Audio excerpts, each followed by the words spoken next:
ngiyabela mkulo khona khabengalako umthandazo nami Pitretifu Mpumalanga sinebandla la ePitretifu phinde futhi sinebandla lapha futhi eSoweto mina esithuma Mponya moyo mkulo khona ekhaya le ndlela yakudala ngathi imnandi kakhulu mina ngithanda yona kakhulu even langikhonza khona noma ibandla enkulo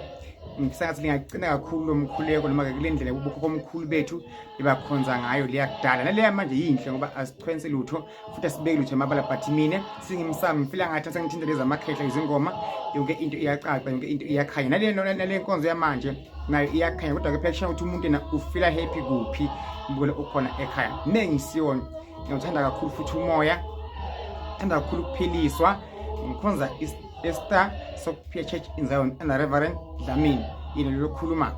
ngithi ngibona khona ekhaya masibambe sicine la emkhulekweni sathi sisukaphi sokona kwazi ukuthi sibheka sokona kubona ukuthi siya kuphi umbulo khona ekhaya la ezenini ngibona khona ekhaya begicikwa ukhulekwe kuzilekiwe entabeni khulekele umoya wehle umoya uphilisa abantu wawukuphi umbulo khona ekhaya wena kudlala lezi edlalako njengamanje ngibona khona ekhaya inkosi yakubusisa ngibona khona ekhaya mawuchuleka nje ukela ama video ami ku YouTube channel la TikTok ngibona khona ekhaya ngihlanga khona futhi ke na ku live ngibona khona ekhaya inkosi kubusise awu igazi lemfana yeba selinamandla wawugakanani ngibona khona ekhaya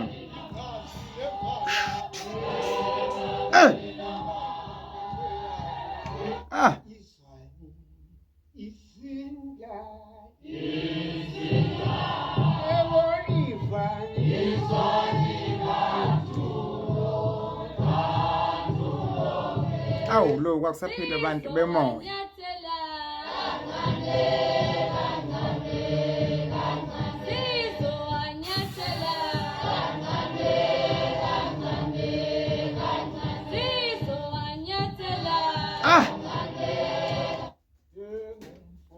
ingumfokati lapha emhlabeni ifuna izulu ikhaya lami ngumfokati lapha emhlabeni ifuna izulu ikhaya lami lominkathazo isendleleni uphumelela ngoJesu wami